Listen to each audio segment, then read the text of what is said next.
ముఖ్యమంత్రి చంద్రబాబు నాయుడు గారు మరి నిన్న అనుకుంటా మొత్తం ప్రతి రాష్ట్రంలో ఉన్న ప్రతి ఆడపిల్లని దగా చేసిన పరిస్థితి మనం చూస్తూ ఉన్నాం.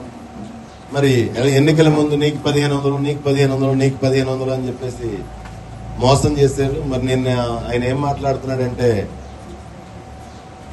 ఆ పథకం నేను అమలు చేయలేను అంటే మొట్టమొదటి పథకం సూపర్ 6 లో మొదటి పథకం నేను అమలు చేయలేను, T4కి అనుసంధానిస్తాను అని చెప్పేసి మాట్లాడుతున్నాడు.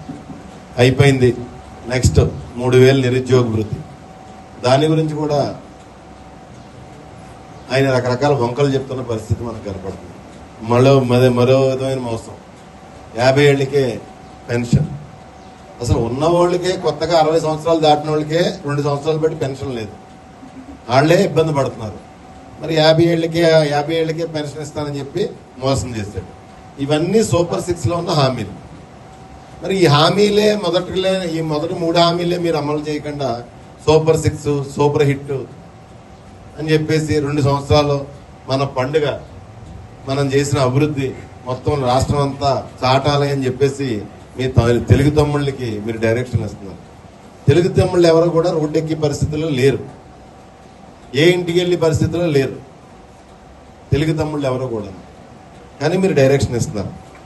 ఒకటైతే మిమ్మల్ని అడగదలుచుకున్నాను, చంద్రబాబు నాయుడు గారు సూటిగా ఒకటి ప్రశ్నిస్తున్నాను. ముఖ్యమంత్రి గారు మీరు రేపు సింగపూర్ వెళ్తున్నారు, రేపే వెళ్తున్నారు సింగపూర్. మరి సింగపూర్లో ఒక ఎస్ఎఫ్టీకి పోనీ మీరు మొన్న మీ మంత్రులు కానీ మీరు కానీ వెళ్తే మెరీనా బే శాండ్స్ అని స్టార్ హోటల్ ఉంటుంది సింగపూర్లో. చాలా గొప్ప హోటల్, ప్రపంచవ్యాప్తంగా చాలా మంచి పేరున్న స్టార్ హోటల్ అది, మెరీనా బే శాండ్స్ అని చెప్పేసి. మరి ఆ హోటల్కి ఎస్ఎఫ్టీకి ఎంత అయిందో ఒక్కసారి మీరు అక్కడికి వెళ్ళి కనుక్కొని వెళ్తున్నారు కాబట్టి ఎస్ఎఫ్టీకి ఎంత అయిందో అక్కడికి వెళ్ళి కనుక్కొని మళ్ళీ ఆంధ్రప్రదేశ్కి వచ్చి ఆంధ్రప్రదేశ్ ప్రజలకు వివరించాలని చెప్పి తెలియజేసుకుంటున్నాను. ఎందుకంటే నేను ఒక్కటే, సింగపూర్లో సిమెంట్ ఉండదు, ఇసుక ఉండదు, మట్టి ఉండదు, ఐరన్ ఉండదు. ఏది రావాలన్నా సరే మట్టి ఇసుక అది రావాలంటే మలేషియా నుంచి షిప్పుల్లో తెచ్చుకోవాలి సింగపూర్. ఐరన్ అది రావాలంటే విదేశాల నుంచి, చైనా నుంచో లేకపోతే ఎక్కడి నుంచో రావాలి షిప్పుల్లో.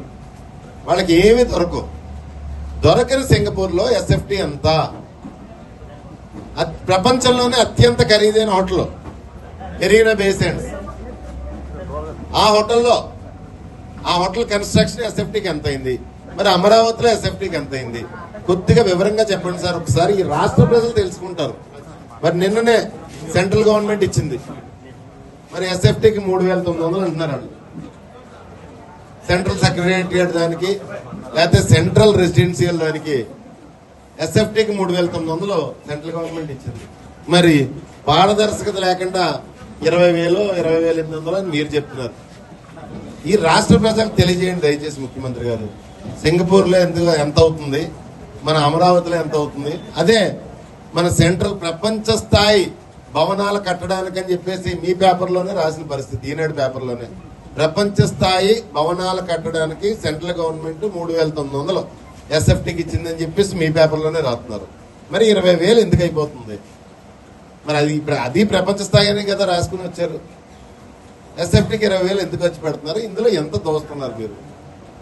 అదేవిధంగా సింగపూర్ వెళ్తున్నారు. మరి సింగపూర్లో ఎస్ఎఫ్టీకి ఆల్ దేశంలో ఎంత కట్టుకున్నారు, మరి మన అమరావతిలో ఎంత అవుతుంది ప్రెసెంట్? కొద్దిగా ఈ రాష్ట్ర ప్రజలకి ఆ క్వశ్చన్స్ ఉన్నాయి. గౌరవ ముఖ్యమంత్రి గారు, బాధ్యత గల ముఖ్యమంత్రి గారు కాబట్టి ఈ రాష్ట్ర ప్రజలందరికీ తండ్రి స్థానంలో ఉన్నారు కాబట్టి మీ పిల్లలందరి రాష్ట్రంలో ఉన్న మీ పిల్లలందరికీ వివరాలు చెప్పవలసిందిగా కోరుకుంటున్నాను. Thank you very much.